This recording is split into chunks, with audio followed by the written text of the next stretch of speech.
The crystalline spires of the Galactic Concordat central chamber pierced the violet skies of Nexus Prime like frozen lightning. Ambassador James Harrison stood at the observation deck, his weathered face reflected in the quantum-reinforced glass. After 2 decades of careful planning, humanity's boldest move was about to begin. The chamber itself was a marvel of xenoarchitecture, designed to accommodate representatives from over 500 species. Antimatter fountains cast their ethereal glow across the gathered delegates, their forms ranging from crystalline constructs to energy beings contained in specialized fields. Ambassador, they're ready for us, Amanda Wells, Earth's chief xenopsychologist, appeared at his side. Her dark eyes held that familiar glint of calculated mischief that had made her perfect for this mission.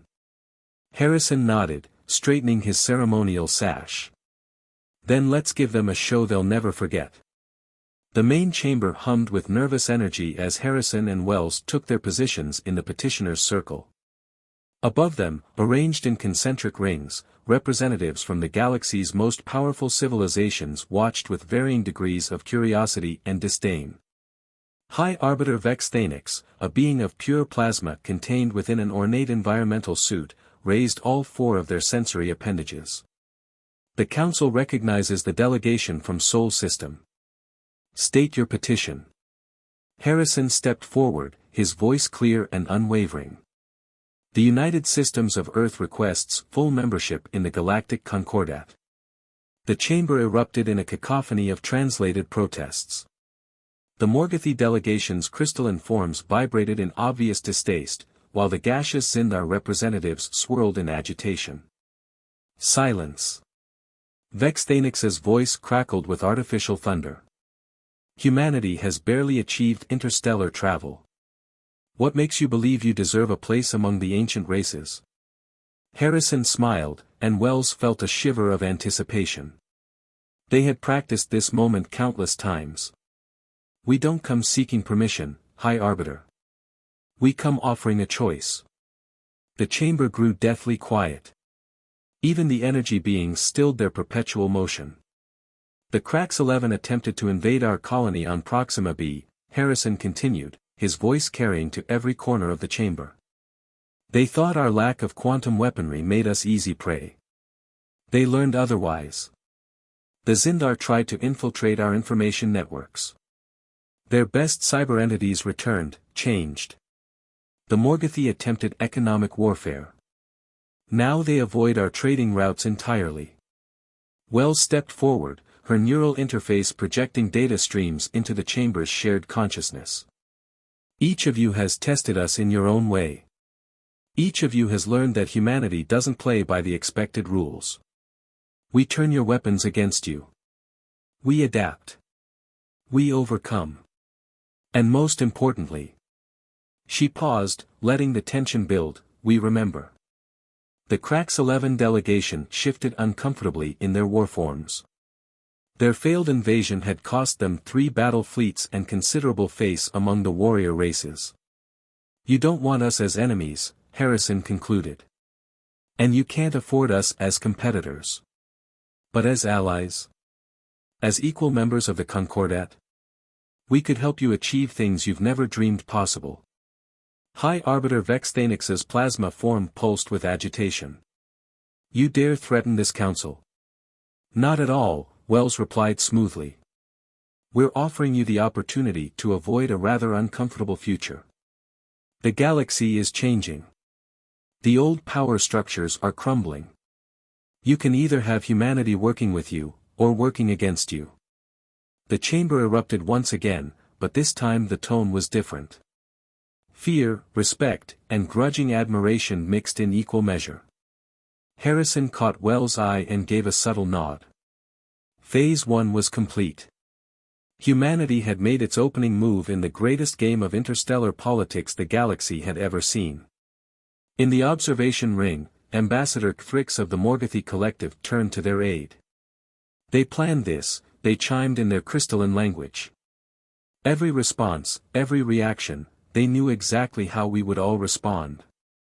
Of course we did, Wells whispered to herself, watching the chaos unfold. We've been playing strategy games for millennia. This is just a new board, with slightly higher stakes. The first round had been played. Now the real game would begin, and humanity was holding cards that would reshape the galaxy forever. In the secure briefing chamber beneath the Concordat's Grand Hall, Amanda Wells studied the holographic displays surrounding her. Each screen showed different species representatives engaged in heated debates about humanity's audacious move. The room, designed for tactical analysis, hummed with quantum processors processing terabytes of alien behavioral data. "They're reacting exactly as predicted," she noted to Harrison, who stood examining a neural map of collective alien consciousness. "The warrior races are outraged, the trading consortiums are calculating potential profits, and the elder species are trying to maintain their air of superiority while panicking internally." Harrison's weathered face cracked into a smile. "Psychological Operation Aurora is proceeding as planned. How's our asset performing?" A new hologram materialized, showing a seemingly minor diplomatic aid to the Zindar delegation. "Agent Rodriguez has maintained his cover perfectly," Wells replied. "The Zindar still have no idea their supposedly loyal servant has been feeding us information for the past 3 years." The door whispered open, admitting Director Thomas Nash, head of Earth's Xenological Intelligence Division. His cybernetic eye whirred as it adjusted to the room's lighting. "The Cracks 11 have submitted a formal challenge," he announced without preamble. "They're invoking the ancient rites of combat." Wells and Harrison exchanged knowing looks. "Right on schedule," Harrison mused. "Which combat form did they choose?" "Psychic warfare," Nash replied, his cybernetic implants displaying the formal challenge parameters. "They want to engage in mind-space combat, thinking our primitive human brains will be easy prey for their battle psychics." Wells couldn't suppress a laugh. "They still haven't figured it out, have they? 300 years of human internet culture, meme warfare, and information chaos has prepared us better than any formal psychic training ever could." The holographic displays shifted, showing centuries of human digital evolution. Social media feeds, viral trends, information overload, and the constant barrage of digital stimuli that had shaped human consciousness into something unique in the galaxy. "The Cracks 11 pride themselves on their mental discipline," Harrison observed. "They spend decades learning to create ordered thought patterns and impenetrable psychic barriers. They have no defense against the beautiful chaos of human consciousness." Nash's organic eye twinkled. "Should we show them the weapon?" Wells approached a secured quantum vault in the corner of the room. Her neural implants interfaced with the security systems, and the vault hummed open to reveal a simple data crystal. "Project Pandora's Box," she said softly. "Every cat video, every meme, every social media argument, and every online flame war from the past 3 centuries, compressed into a single psychological payload. The ultimate expression of humanity's digital evolution," Harrison added. "No trained military mind can withstand the pure, unfiltered chaos of human internet culture." Nash's cybernetic eye recorded the moment for posterity. "The Cracks 11 think they're setting a trap for us. They have no idea they're walking into their own defeat." The chamber's displays updated with new information. The other species were placing bets on the outcome of the challenge, with the odds heavily favoring the Cracks 11. Earth's intelligence services had quietly arranged for human agents to place substantial bets on their own victory. "Phase 2 is ready," Wells confirmed, securing the data crystal in her neural interface.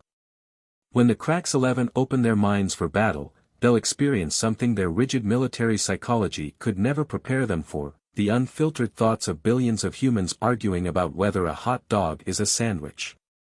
Harrison's laugh echoed through the chamber. "Sometimes I think we're the only species in the galaxy that turned information warfare into entertainment. While they were building psychic defenses, we were building psychological immunity through controlled chaos." The final preparations were made. Tomorrow, in front of the assembled Galactic Concordat, humanity would reveal its true power. Not through force of arms or economic might, but through the weapon they had unknowingly been perfecting since the dawn of the digital age, the beautiful, terrible chaos of the human mind unleashed.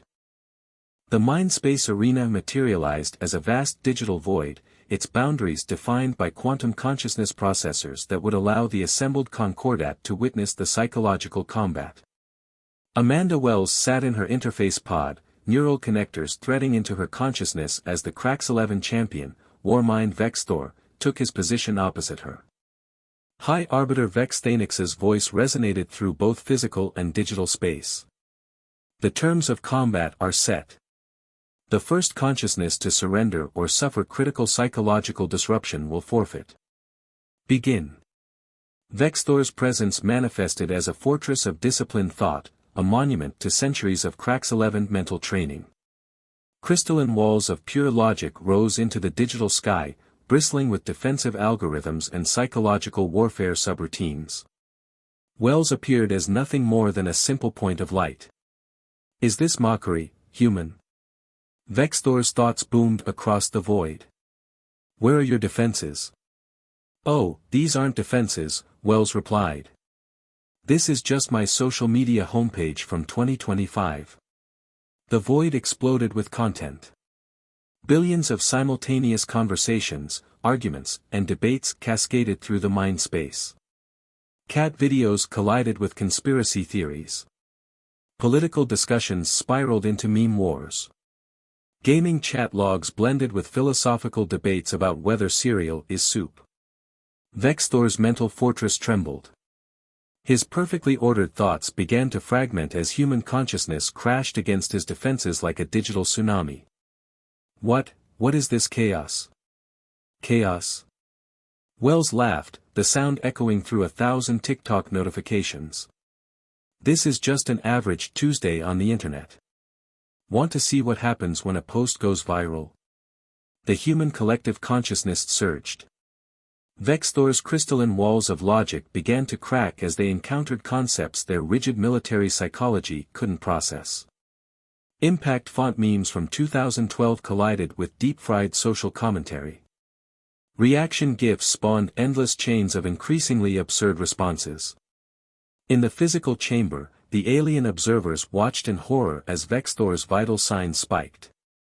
The mighty Warmind, veteran of 1,000 psychic battles, was being overwhelmed by what humans considered casual entertainment. Your species is insane. Vexthor's thoughts fractured. How do you live like this? Wells's consciousness expanded, filling the mind space with 3 centuries of human digital evolution. We don't just live like this, she replied. We thrive in it. While you were building walls, we were learning to swim in chaos. The final blow came in the form of every comments section from every video platform simultaneously. Vexthor's mental fortress collapsed completely, his ordered military mind unable to process the beautiful anarchy of human digital discourse. I yield, the Warmind's thoughts screamed before his consciousness retreated, leaving Wells alone in the mind space. The physical chamber erupted in pandemonium. Species that had dismissed humanity as primitive now watched in terror as their greatest psychological warrior fled from what humans considered daily life. Harrison's voice came through Wells's private channel. Project Pandora's Box was a success. The Concordat's collective consciousness readings are off the scale. They're beginning to understand. Wells disengaged from her interface pod, a satisfied smile playing across her face. They thought we were showing off our strength, she said. Instead, we showed them why they can't afford to make us their enemy. No species can wage psychological warfare against a civilization that turned information chaos into an art form. In the observation ring, Ambassador Kthrick's crystalline form vibrated with newfound respect and fear. They weren't lying, they chimed to their aid. Humanity doesn't play by our rules because they never needed to. They've been playing their own game all along. The next phase would begin soon. The Concordat would have to decide, accept humanity as equals, or face a future where their carefully ordered galactic society would have to compete with a species that had mastered chaos itself. The emergency session of the Concordat's inner circle crackled with tension. Quantum screens displayed the aftermath of the psychological combat, Warmind Vexthor confined to a mental rehabilitation chamber, his once-ordered consciousness still struggling to process the chaos he'd encountered. "This cannot stand," Supreme Commander Zarkax of the Krax 11 slammed his war gauntlet against the ancient table. "The humans have violated the sacred traditions of combat." Director Nash, newly appointed to represent Earth's interests, remained perfectly still. "By using our natural mental state."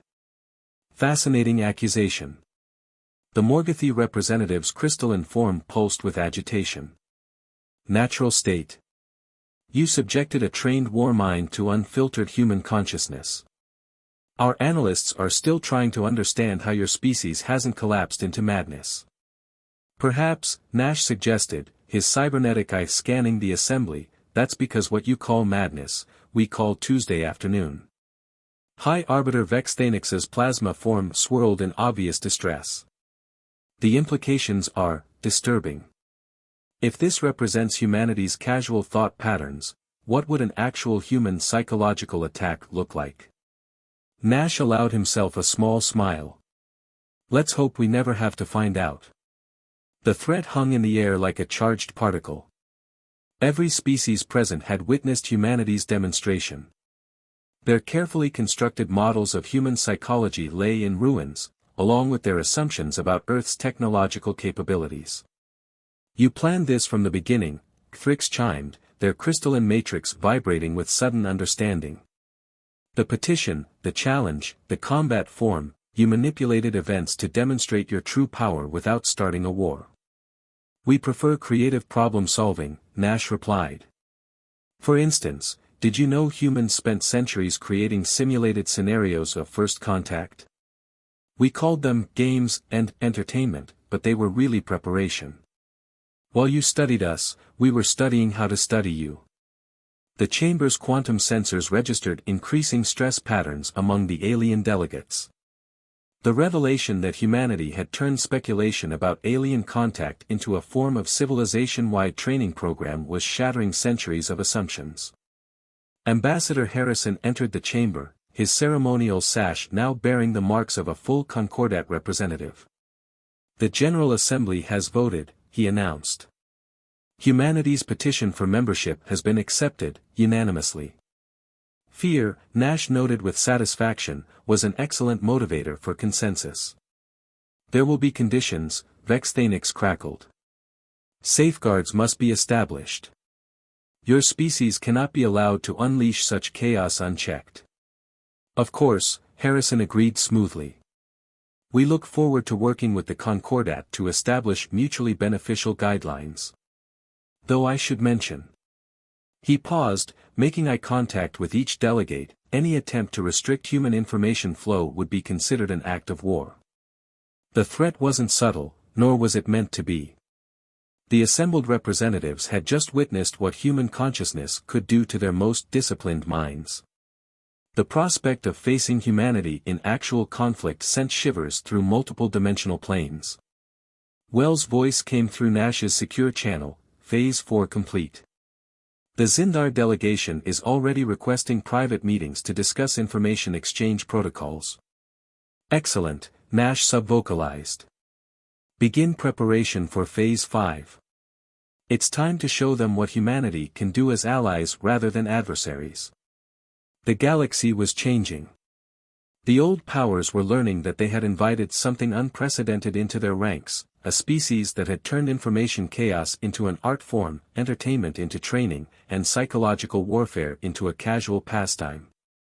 The game board had been reset, and humanity was finally ready to play with all its cards on the table.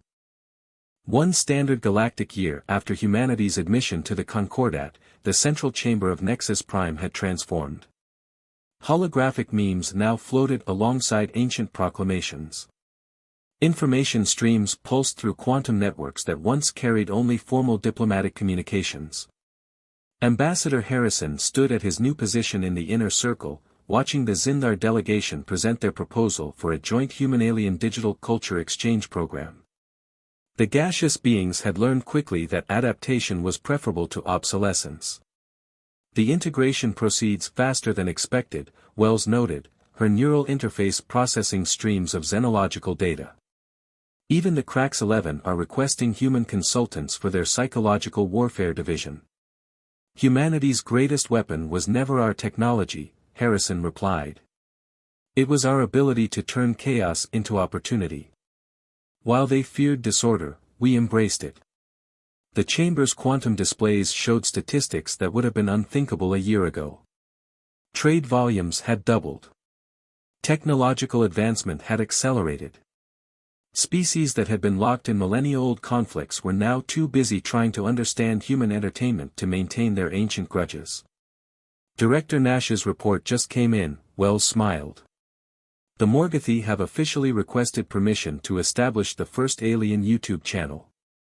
They want to start posting crystal formation videos. A notification pulsed through the shared consciousness network. High Arbiter Vexthanix's plasma form materialized in the center of the chamber, all 4 sensory appendages radiating urgency. We have detected an anomaly at the galaxy's edge, they announced.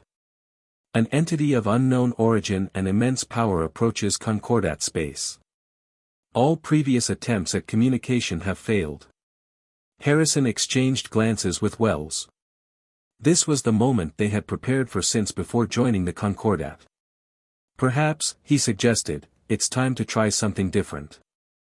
Amanda, initiate Protocol Rosetta. Wells's fingers danced across her neural interface. Uploading humanity's entire history of first contact scenarios, from close encounters to arrival. 3 centuries of human imagination about how to communicate with the truly alien. The chamber erupted in excited chatter as the data flowed through the Concordat's networks. Humanity had spent generations imagining this exact scenario, creating countless simulations through their entertainment media.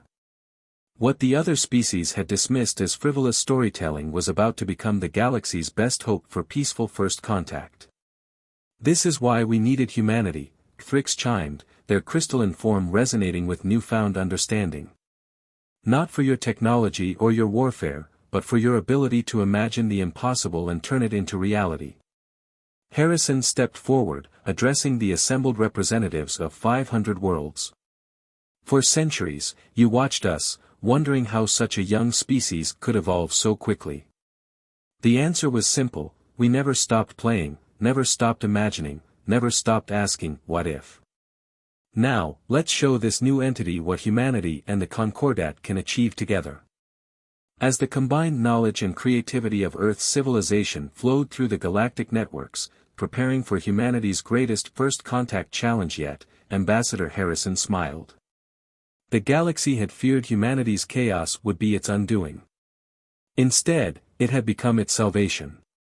In the quantum-encrypted observation deck, Nash's cybernetic systems recorded the moment for Earth's archives. Humanity had done more than earn its place among the stars. It had proven that sometimes the greatest power isn't in maintaining order, but in understanding chaos. The next chapter of galactic history was beginning, and humanity was ready to help write it, one impossible solution at a time.